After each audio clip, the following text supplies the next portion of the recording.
How are you? Good, man. Good to see you. Good to see you.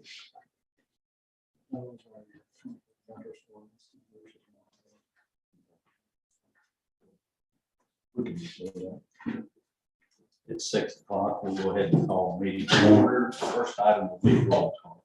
Brown, Here. Cox, Here. Rick, Yes, here. Gerke, Here. Davis, Here. Neal. Here.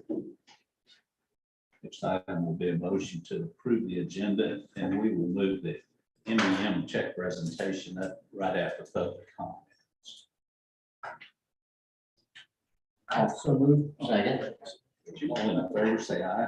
Aye. All opposed, same sign.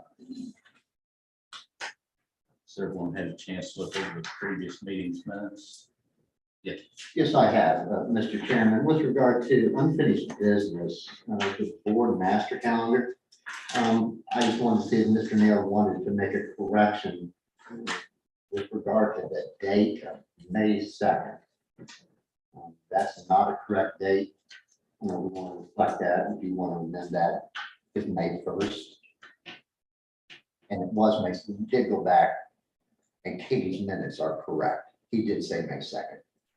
So I don't, Because that's what I saw on the, from the website, but May 1st. well, That'd be a day earlier, even if it was May 2nd. well, May 1st is the law, Okay, so, yeah, that's fine. okay. Are there any other changes?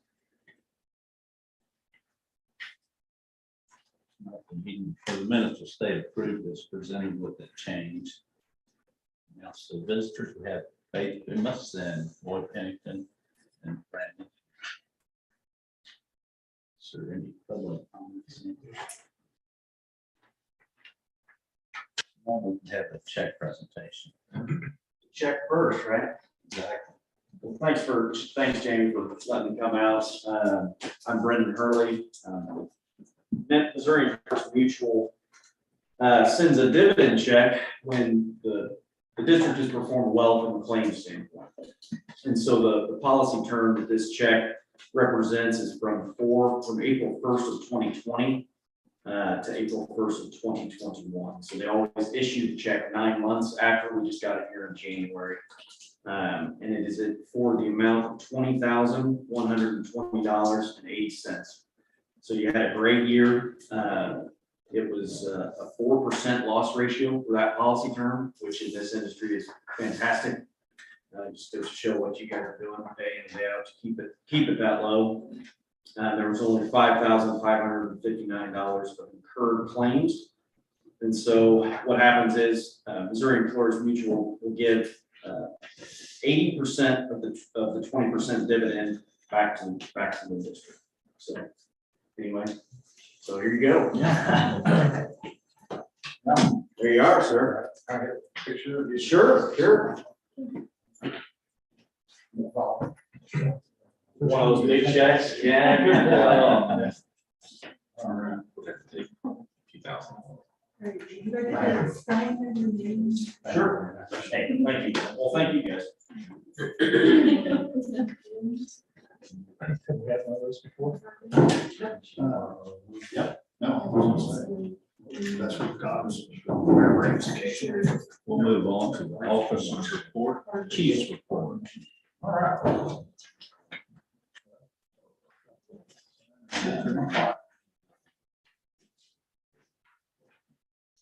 Okay, I've reordered these so we can start at the beginning. Thank you guys. Thank you. Thank you. See you. You too. The numbers, no big surprises there, but I do want to point out, I have reorganized this a little better and broke it down a little further. Nothing too different than how it's been. I added, let's see, as you can see under the second column there where it says, I'm sorry, the first column, the second part of the white part under non-transports. I did add cardiac arrest, no transport with attempted resuscitation. And the reason for that is those specific calls not only will give you a good idea of how many cardiac arrests we work a month, which is a handy number to have for training purposes, but it also is a billable call. So if we actually attempt resuscitation on a cardiac arrest in the house, even though we don't transport, that's a one call that can go forward without transporting. So that's a pertinent number as added in there as well as, like I said, for training purposes, and quality assurance. So flights I have broken up as well, as you can see down there at the bottom of that same section where it says non-transport direct from scene. Much in the same way that I was just saying, we cannot charge for any other calls except for cardiac arrest. When we don't transport, we cannot charge for flights if we don't actually load the patient in the ambulance and transport them a distance. So we can't bill for those calls. Most of the time, that's not really an issue. We do typically those sorts of calls use a lot of equipment. There's a lot of expenses, and we do use designated LZs quite a bit. So there's almost always a transport with a flight, but on the occasion, we don't. An example of that might be mass casualty or multiple casualty car wreck or something to that effect, where we actually bring the helicopter to the scene and go transport. So we'll fill out tickets, we'll do reports, but we can't bill unless we physically transport the patient. That is a source of contention, as you can imagine, at the state level, and has been argued and is being argued right now as far as allowing us to bill for some of those types of calls. So hopefully that goes through. We've got several lobbies working that problem for us right now. But I did go ahead and split those out instead of just saying flights, so you guys can tell which ones we actually bill for and which ones we can't. So any questions on that so far? Does that make sense? Okay. So non-transport, status level 0 events, no change there. Windsor, the same changes on those calls. Added, like I said, added the flights, added the cardiac arrest with attempted resuscitation. As far as the numbers for the month, you can see last year we did 417. This year we're at 471. So a little bit of an increase.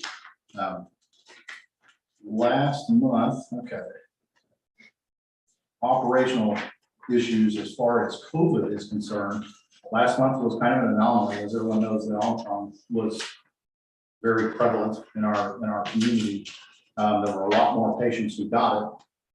There were not necessarily a lot more sick patients. I think Buffalo would say there probably maybe 25–30% increase in the number of admissions and vent patients.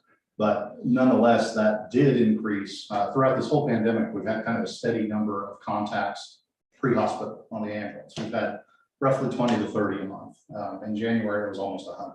So over more than tripled our normal contacts with COVID patients. I'm happy to report to the board tonight that for the first 8 days of this month, we are down considerably from that. We are at about 12 now. So I think, or excuse me, we were at 10 on Monday, yesterday. So I look for that to continue decreasing throughout the month as far as patients that we contact. Our crews, I'm keeping very close track of our known COVID positive patients, as well as patients that we get alerted to by Buffalo after we've transported them to their facility. Our crews have been doing a very good job as far as using the correct personal protective equipment. They use the PAPRs, they use the filtered masks, everything that we bought for them that the board's approved is still getting used to this day. So just wanted to know that stuff's not getting dusty in the corner. I'll be happy when it does start getting dusty in the corner, but for now, it is getting good use. Snowstorm operations, I'm not breaking any news here. It snowed last week. Luckily, we didn't get as much as anticipated, so we didn't have a whole lot of expenses as far as keeping the lots clean. It was still $1,000, I believe, for that one snowstorm to take care of. That was Station 2 and Station 1. Yes. But they did a good job. They came out and that was cleared off right away. Our striker cot that was budgeted actually did show up this week, and so now on all of our ambulances we do have power cots, kind of tying into what brand safety aspect of our operations here. Those power cots prevent a lot of injuries. It's unreal how low our back injury rate is compared to 10 years ago in EMS because of those power cots. They made a world of difference. I wish they were there when I was a young paramedic. Vehicle equipment maintenance, nothing to report on that. Major minor projects we're still pending. Everything's still on order.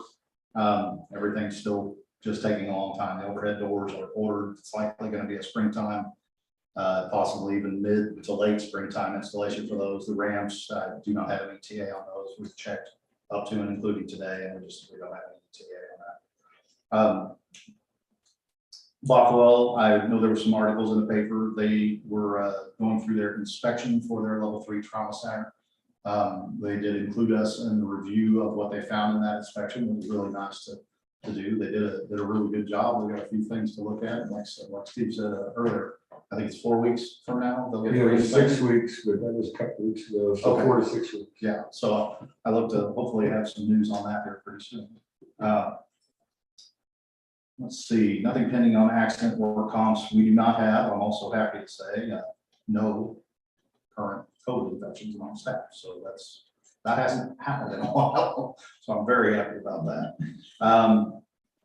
Our radio systems, since PCJC has opened the doors, we've changed quite a few things, as well as transitioning to the Mosman system. It's become more complex as we grow. The radio system is going to become more complex, so we are having that looked at. There's been some bugs. I won't say anything too terrible, but it's something that we want to look at the whole system, make sure everything's functioning up to speed. It was a very hybrid system before. Now we've kind of simplified our radios and branched them out to each individual respective station. It put a little more complexity in the system, so we are having that looked at as we speak. Let's see.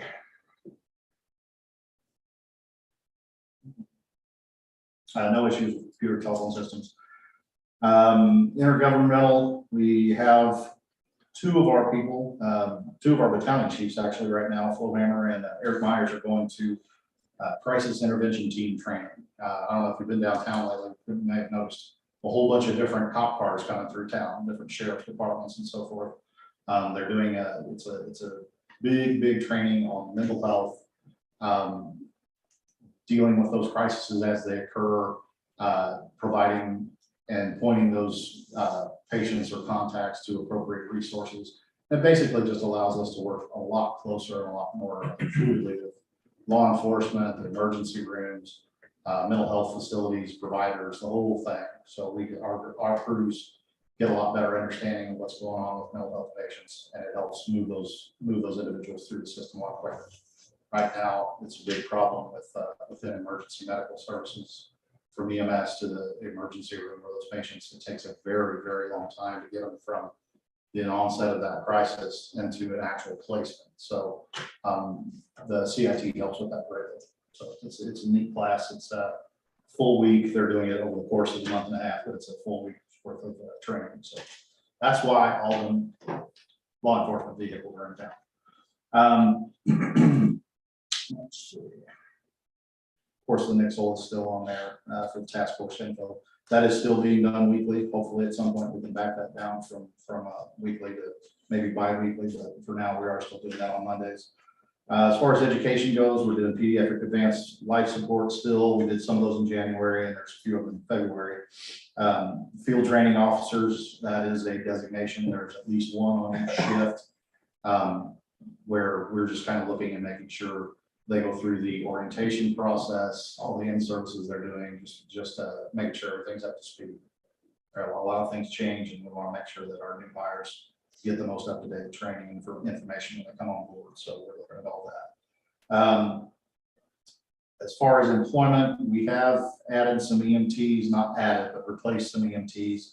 I'll have a more thorough update next board meeting as far as where we landed on all of that. Let's see.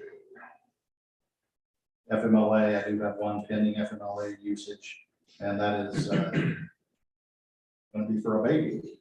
Nothing terrible in that. The union is looking into mental health options for responders. We had a good long conversation with them. We plan to extend that out into some meetings and see what other resources are available.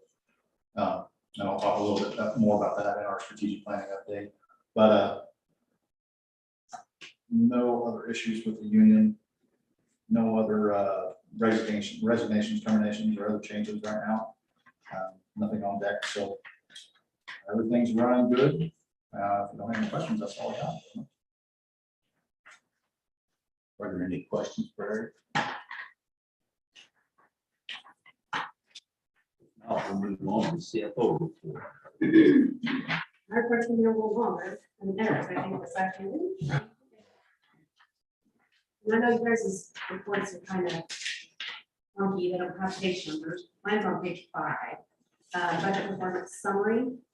So these items that I highlighted in this kind of peachy orange color, those are the items that we have on the budget amendment. Later in the meeting. So that's what that is depicting there. So overall, total operating revenue, we were at 105.81% of budget. So even with that OIG settlement, we're still over budget on revenue. And the overall expenses were right at 100%, so still good on that as well. What we're amending for is just individual line items that have exceeded the budget. So the details are on at pages 6 through 9. So sales tax revenues, we're making that just because it's up to cover some of the expenses that were up. Other government fees is up dramatically as well. The OIG refund, we're going to mini budget for that.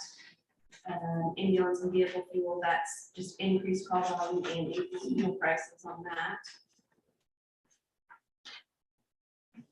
Page, that dispatch software expense, those were those softwares that we hadn't paid for a couple of years, and then all of a sudden we got some bills on that. We won't have those going forward with the new dispatch service. The radio repairs, that was just equipment failures. Most of that equipment had been in place since the beginning of the district, so just like everything else, it wears out. The big change is going to be in payroll expenses. FICA expense, wages and salaries is where the big expense change was. So I kind of dug down deep into that to see what caused that.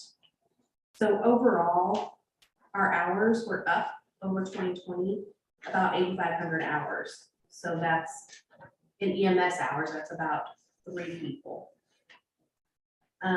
Then I also looked at the difference between EMT and paramedics because we had several EMTs that became paramedics, which increases our wages.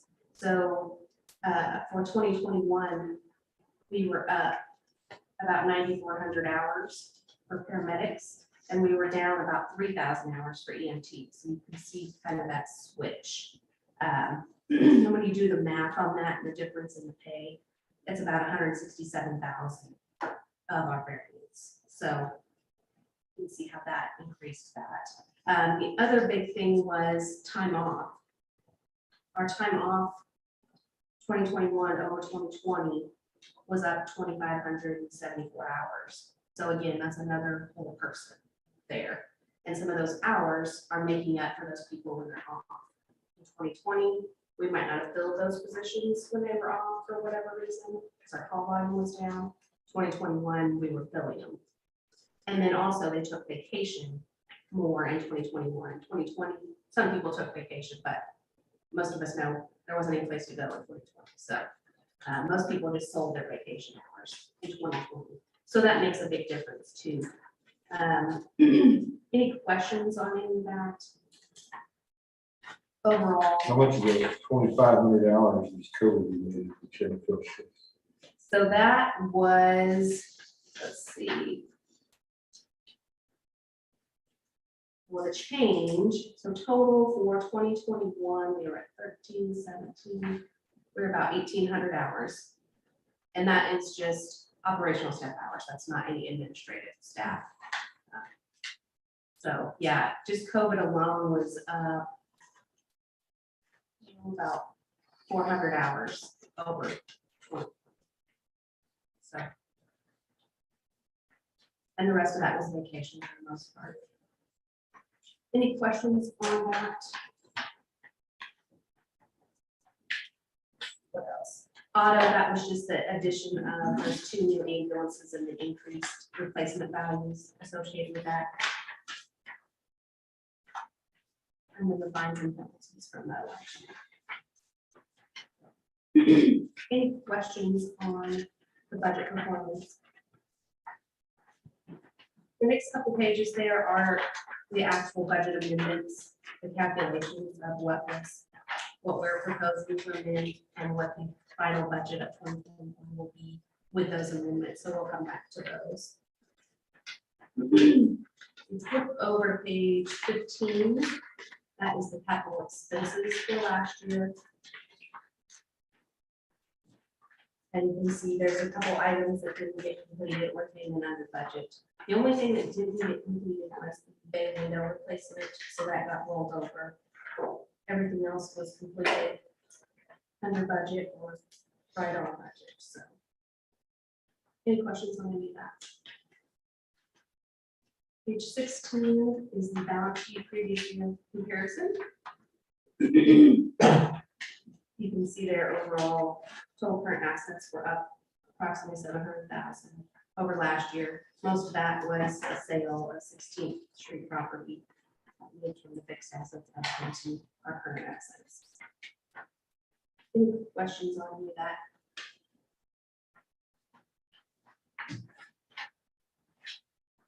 Next, we have the profit and loss, 2021 versus 2020. Comparison, on here you'll see our revenue is down about 417,000 year over year. Again, we add back that refund to OIG, we would be actually over last year by about $43,000. So what that tells me is that the money we received for the provider relief fund and the CARES Act fund, all of those funds really did provide for lost revenue in 2020 because our revenue was at that same point in 2021. So any questions on any of that?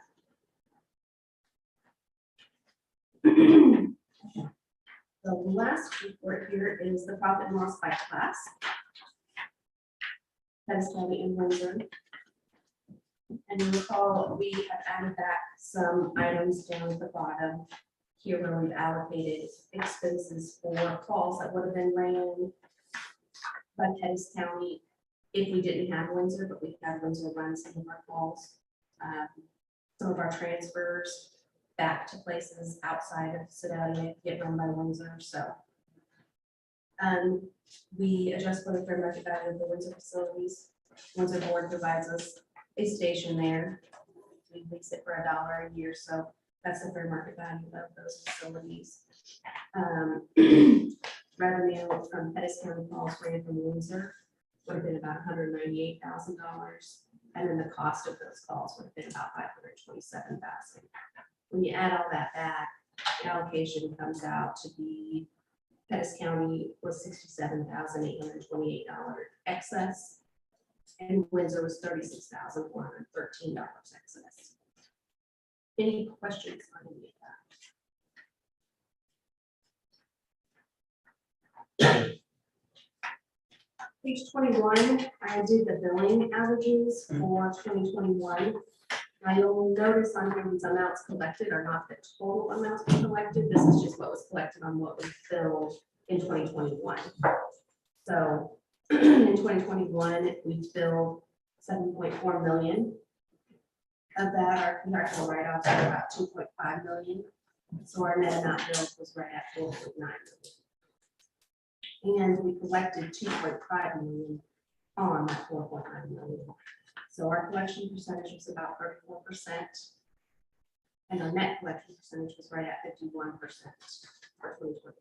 That will change a little bit because like December, we're still getting payments for December and November, so that will change a little bit. You can see we had 6,068 calls billed, invoices generated. Our average collected for transport was $417, sorry, per call, and then our average billed per transport was about $1,200 per call. So our average cost per transport, and that's just taking our total expenses divided by our transports, was about $1,095 per call. And we collect about $417 per call. So you can see that gap there. Even after reimbursement, our cost per transport after reimbursement is $677. And we collect about 34 cents on the dollar that we bill. So. And then if you look at overall call volume, because there's still a cost associated when we run a call that we don't transport. Like Eric was talking about, if we run a call that we fly them from the scene, we don't collect anything, but we expend a lot of equipment and supplies on that call. So the average cost per call for 2021 was about $726. And after reimbursement was about $308 in excess. So every call an ambulance goes on, it costs $308 over what we're reimbursed, which is why we have the sales tax in place to help cover that. Any questions on any of those?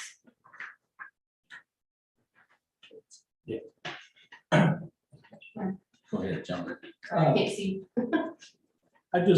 I'm understanding, on accounting, we're going back to 21 and making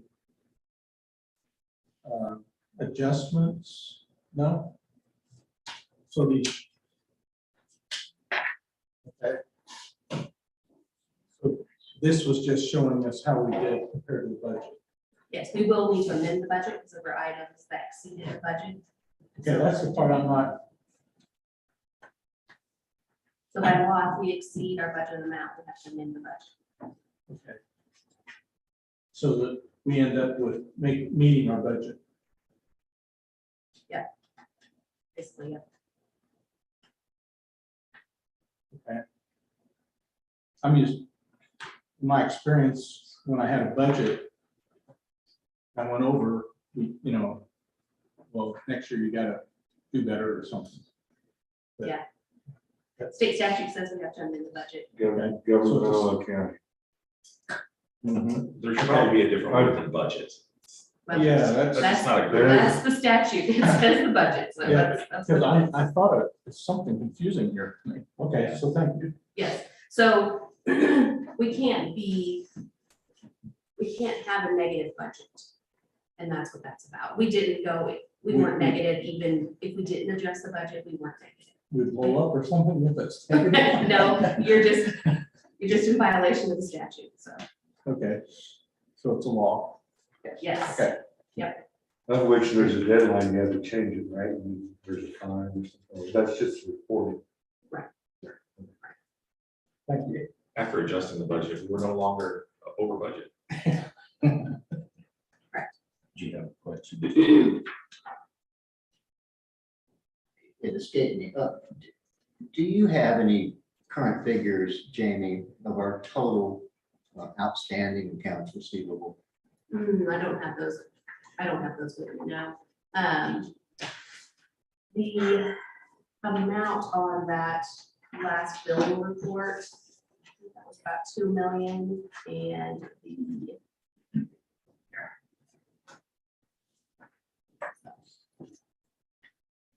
then there was another, I want to say 100,000 in collections with our current collection company.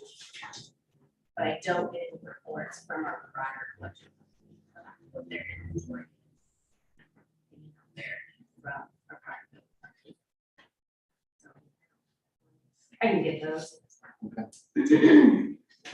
This seems like, and to me, I don't know, I don't do billing in the private sector, but this seems excessive underpayment.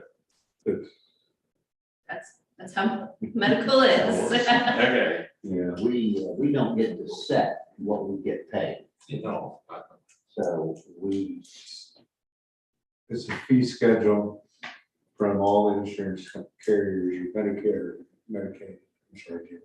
Go ahead. I'd be happy with this collection percentage.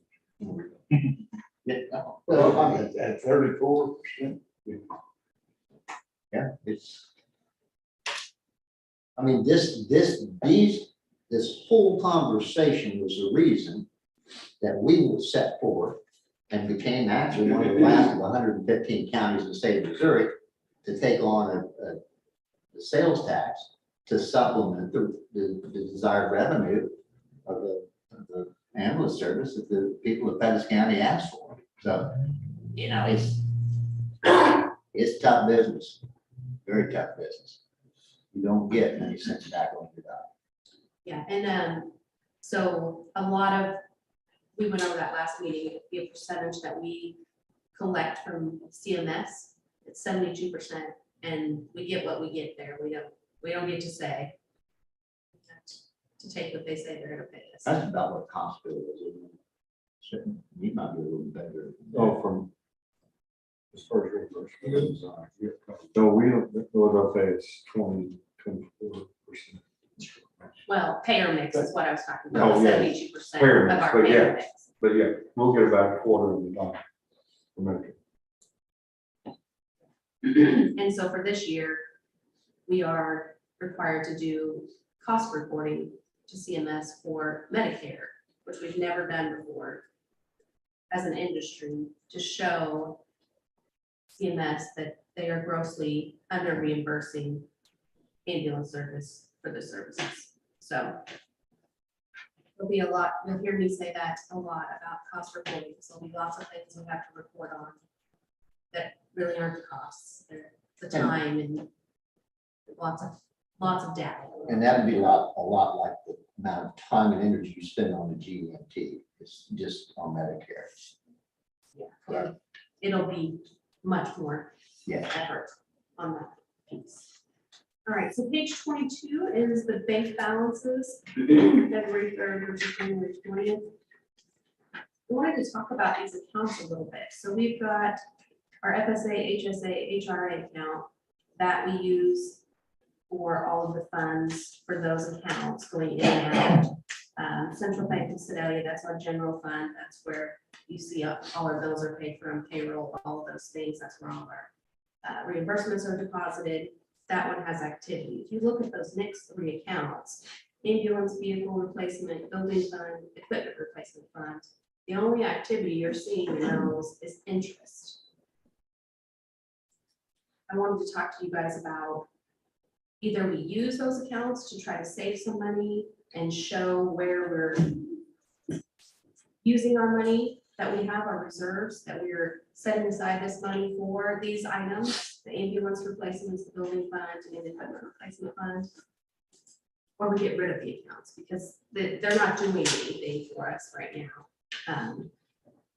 I think it would help to have that visual representation that we've got this much set aside for the vehicle replacements, the building fund, equipment replacement fund. And we can do that, any number of ways. We had what, $285,000 excess in our budget last year. We could split that up and set aside some money in each account. We could do that each year. We could also set aside money each month into those accounts for the items we have budgeted for. I mean, there's lots of ways we could use those accounts to visually show what we have our money set aside for. And we're not just stacking up dollars to be stacking up dollars. We're stacking up dollars for future investments that need to be made. So, it's up for you guys to ponder. I've calculated, the allocation based on this year's budget. If you guys want to set aside that excess in those accounts, and it's not encumbering those funds and saying you can't use them for anything else, you guys always have the ability to move that money back to the general fund if it's needed. I just think it would help to have that representation so you guys can see that. Any thoughts on that?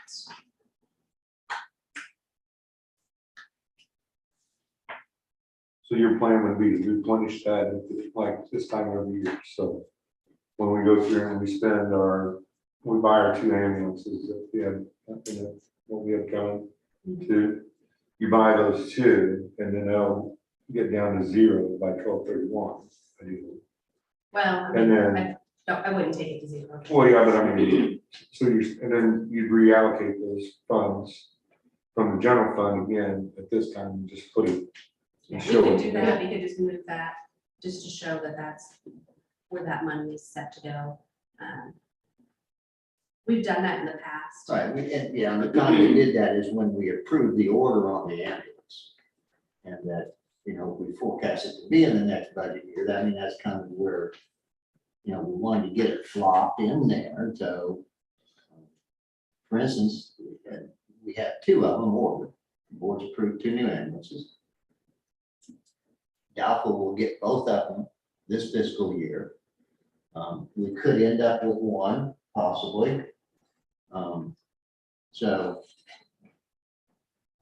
but you know, the fact that we had a commitment to spend that amount of money because we knew it and because we knew that that was in the strategic part of the plan of the capital budget. That, you know, for anybody that doesn't have trained eyes or ears to understand, you know, the application of the strategic plan for the funds that we have available and how we structure that. You know, you look at that central bank balance and you don't see what we're doing, what we're trying to do and plan for. So.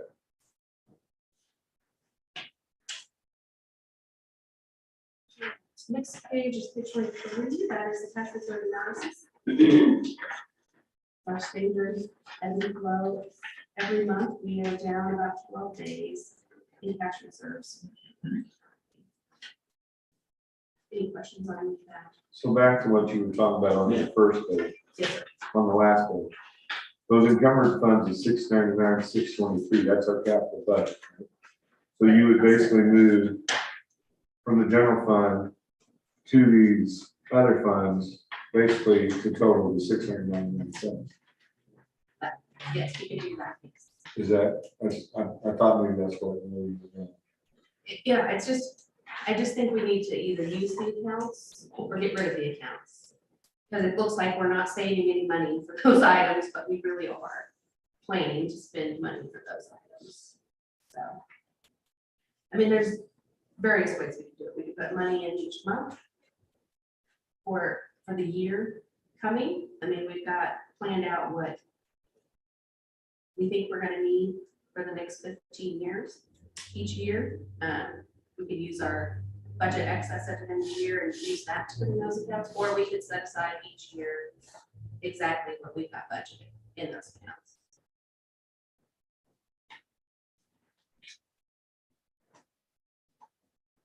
Or we do nothing. I just think we Right. need to use those accounts. And the reminder is what Jamie's proposing doesn't encumber the funds in any manner whatsoever. Merely bookkeeping and, I mean, So you have a separate checking account for each of these funds? Yes, those are actual separate checking accounts. That's what I'm saying. We're not using these. I mean, this is like putting stockings up at Christmas and sending out bills. I mean, let's get rid of them. Why put them up? Then that's, you know, I'm neutral on it. Jamie has a preference to use them, so I mean, I'm gonna believe that preference has meaning and that I'd like to see us use it. I think Jamie wanted an answer tonight. Well, I mean, you guys can think about it. I mean, it's not hurting anything to not use them. It's just, I think it would help that visual representation to people that aren't involved in the daily activities. If somebody from the public looks at our financials, they can see, oh, they're saving money for equipment replacement, they're saving money for ambulances, they're saving money for building. That's all. I think it just helps that representation of the funds. I mean, even if we clearly outline that in our strategic plan, before it says that, they don't have to dig through that, it's right there. in front of them. So it's on deck to spend. Instead of having a fish folder.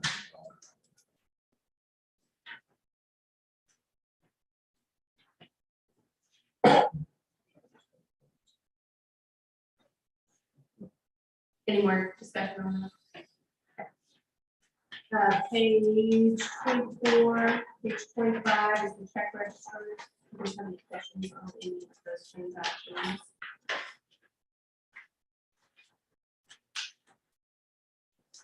The next couple pages is the credit card statement for last month as well.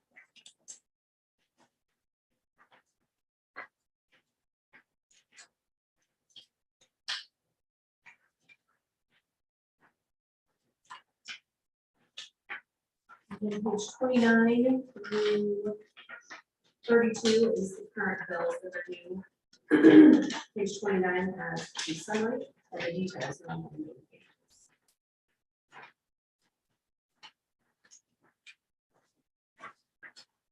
no questions, that is the end of my report.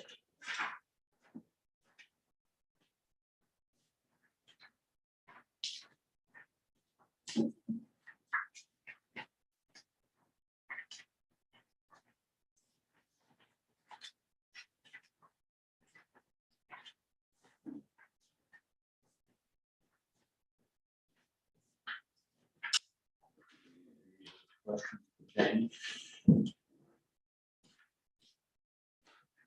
like pretty much the consensus was to use those funds. Would you want to come up with a plan?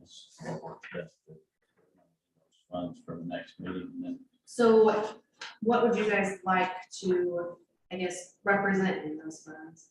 What we're saving for or what we're planning to spend in the current year?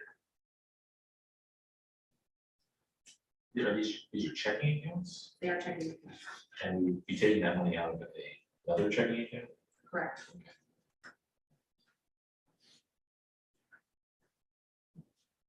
I believe what Mr. I don't think- stated, like when we agreed to buy ambulances, we should move that money to that ambulance replacement account at that time, regardless if they come this fiscal year or next. That's what that money's for. And it, and it doesn't, in my mind, when I think of the people's money, that would not make any sense at all, but to keep the larger funds in interest-bearing accounts. We're not talking about moving those. Up until the point of, if this board and any of us are here and we're engaged in the fashion of building a property, we're gonna have to start moving money into an account for our building leader to use. So, those special accounts have usage, and I'd like to see us maybe think about type of money, what, and start to put it in those accounts. For in our minds, that's where we have thought that maybe we would next use it. I would feel more comfortable if we do that, if we would just do for the current capital expenditures. Then that way you could see every year, and if you readjust things every year, okay, this year, this is what we got. And I think that's a very good idea, based on board action and what we're committing to in a particular budget year. I think that's absolutely. Okay. I'll bring you those numbers next meeting and you guys can vote to move that money. I think Mr. Fritz is the only one that has capability to move that. So And the interest on those, they're all the same. all the same. Same interest on all of us. It's really just the visual representation for people that aren't in the day-to-day practice. Any other questions? If there are no other questions for Jamie, I take a motion to approve payment of outstanding bills. Sure. All in favor, say aye. Same sign. Strategic Planning Committee. We do have a meeting this Thursday, so we'll dig a little further into it than our last meeting. We essentially sat around and talked about our goals. Outlining these goals is very much a simple part of this strategic plan. They revolve around some different areas. We focused on 3 of them. The 4th one would be more of a building expansion, expanding the district as the community grows, we grow. But the ones we focused on are patient care, employee care, and our mission viability. And I'll just give you some examples of each of those that we came up with. And essentially, with those goals, we came up with a goal and a means to achieve it, or at least a projected means to achieve it. So when it comes to patient care, that's obviously going to be your clinical care, continuing our training, using our mannequin not only to do in services for the staff, but using it in a little bit more public way if needed. Some safety devices for liftings were brought up. Ultrasounds, pre-hospital ultrasounds are in vogue right now. They've been very useful for the people who've adopted them. We've kind of been on the fence and are looking at them, but that might be something we look at down the road.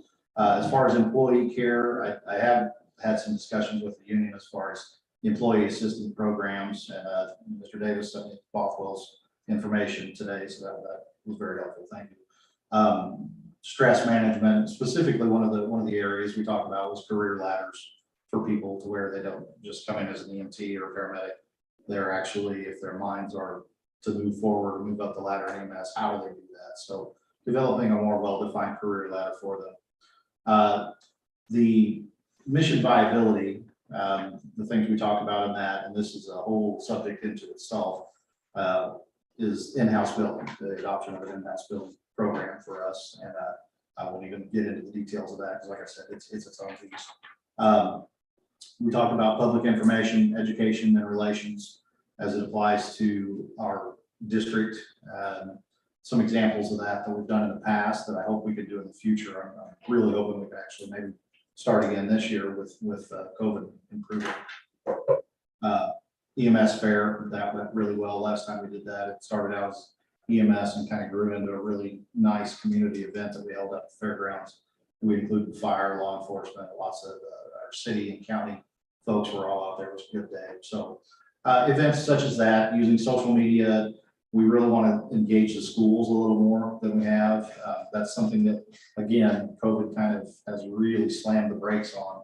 We were doing yearly classes with the schools, usually during prom week. We do mock car wrecks, we do active shooter drills.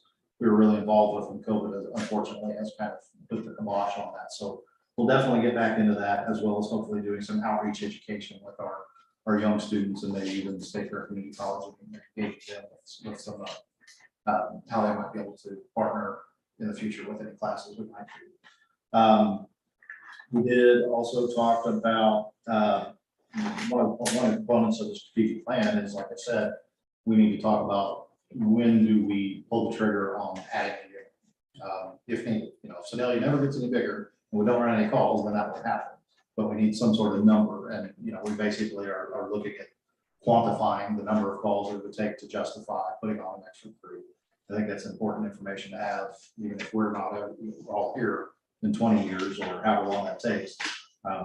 But like I said, we were initially supposed to run 3,700 calls a year in 2013, and we're up to 9,000 now. So who knows where that's going to go. The last 2 years are not a good predictor for anything. That's really where we're at. Like I said, we discussed those three components of goals and different means to get them. I'm not by far not getting everything we talked about, but we do have another meeting scheduled this Thursday. If anybody has any additional input or questions about that, I'll try to do my best to answer. That's what I got. Are there any questions for Eric?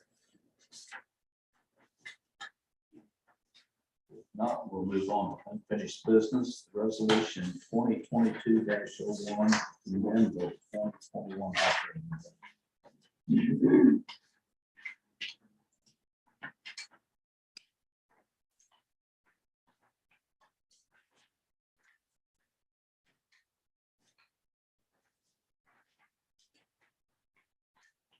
We went over all of those line items earlier, and then they are also on page 14, showing each line item or increasing. Any questions on any of those items?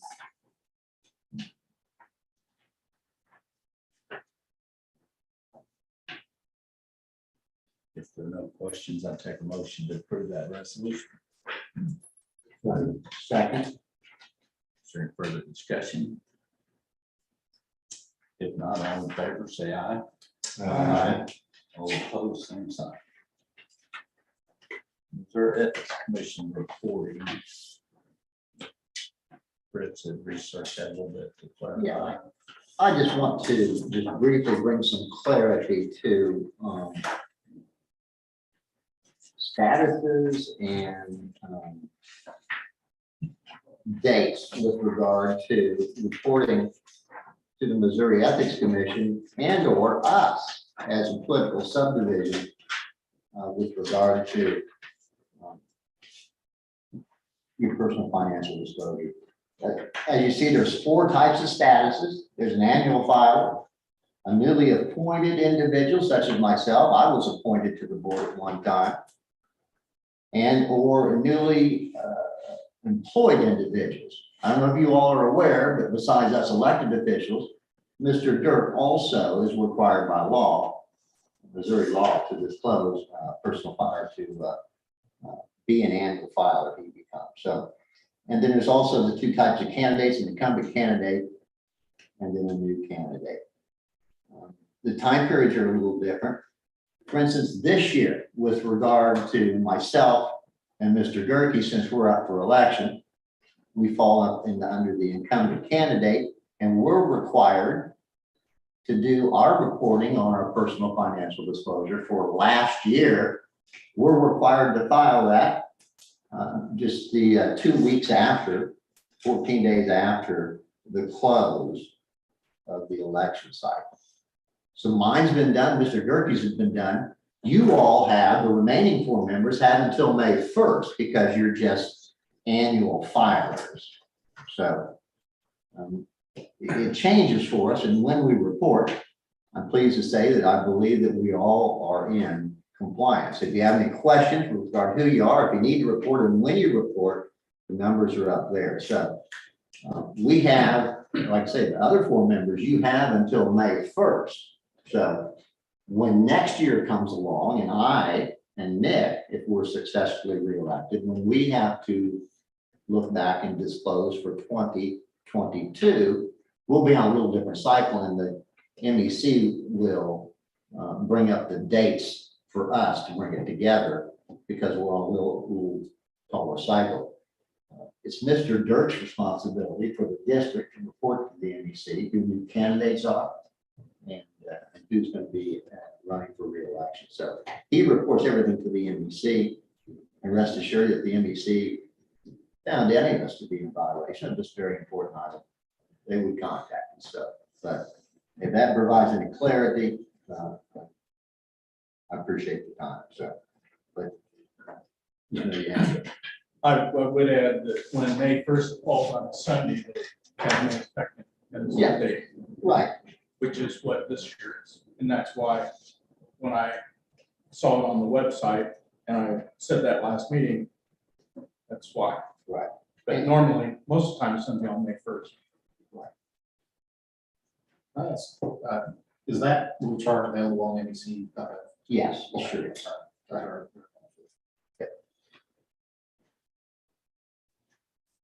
any questions about the filing?